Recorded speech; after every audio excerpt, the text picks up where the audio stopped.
कर रहे, लेकिन फिर भी केंद्र सरकार ने लिखा है आपको जो धनबाद में भी एयरपोर्ट होना चाहिए, आपने सीधा लिख दिया जो मेरे पास जमीन नहीं है इसलिए हम लोग नहीं कर सकते। आपने कभी उपायुक्त को चिट्ठी लिखा है जो भाई धनबाद में एयरपोर्ट बनाने के लिए हमें जमीन उपलब्ध कराया जाए? मेरे द्वारा विधानसभा में जो बहस की गई उसमें ये कहा गया था जो राज्य सरकार ने केंद्र सरकार को मना कर दिया है धनबाद में एयरपोर्ट बनाने को लेकर।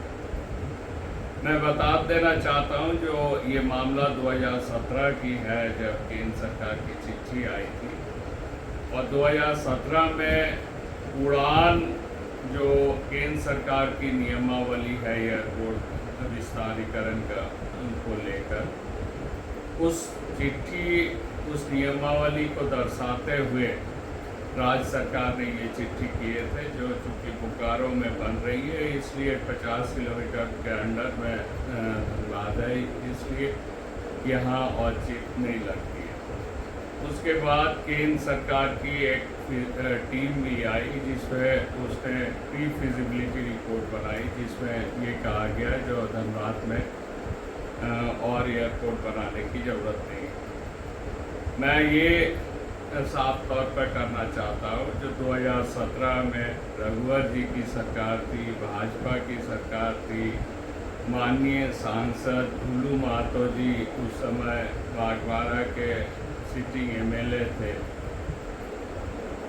ये कतई उसके बाद 2017 के बाद केंद्र सरकार के पास से कोई चिट्ठी हम लोगों के पास नहीं आई।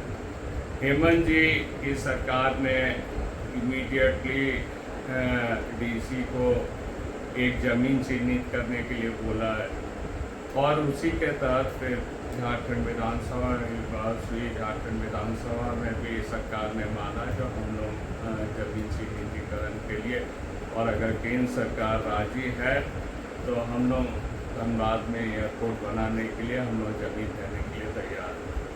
तो जो चिट्ठी आई थी वो 2017 की थी जिसमें जहाँ बीजेपी की सरकार थी, माननीय सांसद महोदय उस समय सिटिंग एमएलए थे बागबाड़ा के, और ये मामला कभी भी माननीय सांसद महोदय के द्वारा झारखंड विधानसभा में उठाया नहीं गया। ये मांग को लेकर बीजेपी ने कभी भी कोई कार्रवाई करने की नहीं सोची।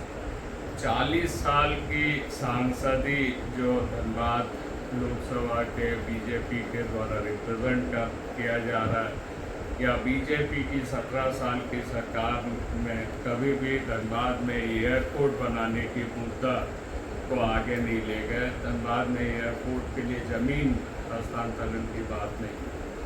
आज जब हेमंत जी इस तरफ से प्रयासरत है जो धनबाद में एयरपोर्ट बने, उस समय माननीय सांसद महोदय के द्वारा ये राजनीति की जा रही है और सारे चीज़ जो है वो राज्य सरकार के ऊपर हो गई। फिर से दोबारा अगर केंद्र सरकार से चिट्ठी आती है तो हम लोग राज्य सरकार ज़मीन इमीडिएटली देने की काम करेगी। तो इसके लिए बीजेपी पहल करे, सांसद पहल करे। यहाँ पर धनबाद में जमावड़ा करके कुछ नहीं होगी, वो मिनिस्ट्री में बैठकर वहाँ के अधिकारियों के साथ बैठकर राज्य सरकार को चिट्ठी करवाए, हम लोग जरूर जमीन देने का काम करेंगे। कि हजारों की संख्या में धनबाद की देवतुल्य जनता धनबाद में एयरपोर्ट निर्माण के समर्थन में माननीय सांसद ढुलू महतो जी के साथ खड़ी है, और कार्यक्रम का सफल होना यह दिखलाता है कि लोग धनबाद में एयरपोर्ट चाहते हैं। लेकिन जैसे ही कार्यक्रम सफल हुआ तो कुछ लोगों के पेट में दर्द होना चालू हो गया। उसमें सबसे पहले किसी को पेट में दर्द हुआ तो निरसा के माननीय विधायक श्री अरूप चटर्जी जी थे, जिन्होंने तुरंत प्रेस वार्ता कर तरह तरह के आरोप लगाए कि केंद्र सरकार ने अभी तक कोई जमीन के लिए मांग ही नहीं की और ये लोग जमीन निर्माण का आरोप लगा रहे राज्य सरकार पर कि जमीन नहीं उपलब्ध करा रही है। और भी बहुत तरह के आरोप माननीय विधायक अरूप चटर्जी ने धनबाद को लेकर लगाए। लेकिन मैं माननीय अरूप चटर्जी जी से ये पूछना चाहता हूं कि कल से ही सोशल मीडिया में एक आपका वीडियो चल रहा है जिसमें दिखाया जा रहा है कि लोकतंत्र के मंदिर विधानसभा के अंदर में आप राज्य सरकार को घेर रहे हैं कि केंद्र सरकार जब एयरपोर्ट बनाने के लिए तैयार है, केंद्र सरकार जब आपसे जमीन मांग रही है तो आप जमीन उपलब्ध क्यों नहीं करा रहे। वो विधानसभा में अरूप चटर्जी जी पूछ रहे हैं और उनका साथ वहां पर माननीय विधायक मथुरा महतो जी ने भी दिया। वो बार बार अपने ही मंत्री पर आरोप लगा रहे कि आप एयरपोर्ट बनाना नहीं चाह रहे, लेकिन वो 2-3 वर्ष के कालखंड में ऐसा क्या हो गया कि आपका कल का बयान उनके विपरीत चला गया और आप बोलते हैं कि केंद्र सरकार अभी तक हमसे जमीन नहीं मांगी है। तो मैं अरूप चटर्जी जी से पूछना चाहता हूं, माननीय विधायक जी से, कि आपने विधानसभा में जो कहा वो सही था या 24 तारीख को कहा वो सही है। मुझे विश्वास है कि जो उन्होंने विधानसभा में कहा वो लोकतंत्र के मंदिर के अंदर में झूठ नहीं बोल रहे थे, वो सच बोल रहे थे वहां पर, क्योंकि उनका साथ मथुरा महतो जी भी दे रहे थे।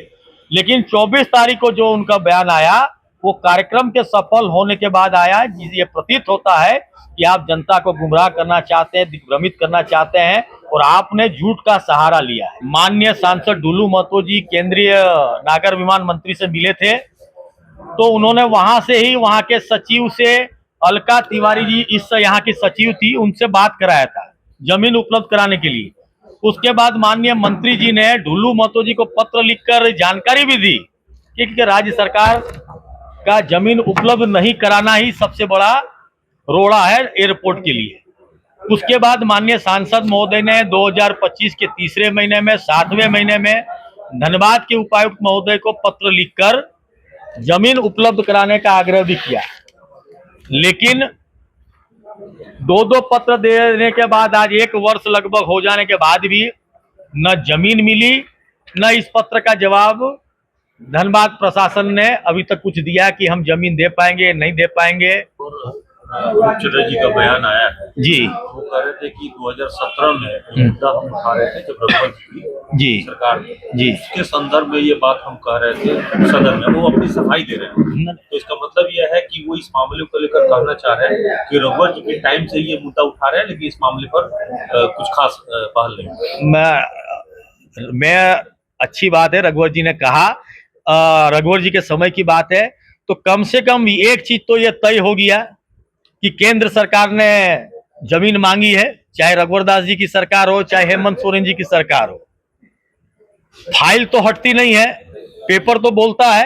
अगर रघुवर दास जी की सरकार के समय में केंद्र सरकार ने जमीन मांगी और रघुवर दास जी की सरकार हटी गई और उसके तुरंत बाद हेमंत सोरेन जी की सरकार आ गई, तो ऐसा तो नहीं है कि जो केंद्र सरकार ने मांग की थी उस मांग को वापस ले लिया हो। कैसे बोल सकते हैं? नहीं, अगर वो बात बोलते उसी बात पर हम बोल रहे हैं। एक और पत्र जो है कल से वायरल किया जा रहा है विजय झा जी के द्वारा कि 2023 के कालूक में पत्र भेजा गया। 24 में केंद्र सरकार ने जवाब दिया कि हमारे पास कोई ऐसा पत्राचार नहीं आया है, जिसके आलोक में उन्होंने एक पत्र जो है वो सोशल मीडिया में जारी किया। मैं आपको ये पत्र दिखला रहा हूँ, विजय झा जी कौन सा पत्र बतला रहे हो? तो वायरल हो रहा सोशल मीडिया पे 1 अप्रैल का है, हाँ, 2024 की बात है। हाँ, तो 23 में आप लोगों के द्वारा पत्र जारी किया गया था। तो ये जो वायरल हो रहा है सोशल मीडिया पर कि ऐसी कोई मांग नहीं की गई है, उस पे आप लोगों मैं आपको बतला रहा हूँ ना, ये केंद्रीय मंत्री जी का पत्र है, आपको जनवरी 2025 का पत्र है। लेटेस्ट है। और केंद्रीय मंत्री जी के आप तो सचिव ने, अभी भी अलका तिवारी जी है ना यहाँ पर सचिव, आप उनसे पूछ लीजिए, टेलीफोनिक उनसे वार्ता भी की, बात भी की, उन्होंने कहा भी कि हमें जल्द से जल्द जमीन आपको उपलब्ध करा के देती हूँ। 20/7/2025 को फिर डीसी साहब को पत्र लिखा। सवाल ये उठा रहे हैं कि केंद्र की सरकार के द्वारा अगर एफसीआई का जमीन मिल जाए तो उसको किसी से मांगना ही न पड़ेगा, एफसीआई के पास जमीन है तो उसी से मांग लें। तो ये चीज राज्य सरकार लिख के दे ना, राज्य सरकार क्यों लिख के नहीं दे रही है कि हम, या तो राज्य सरकार सीधे हाथ खड़ा करे कि हम जमीन नहीं दे पाएंगे, तब केंद्र सरकार देखेगी, लेकिन आप ना भी नहीं बोल रहे और हाँ भी नहीं बोल रहे हैं।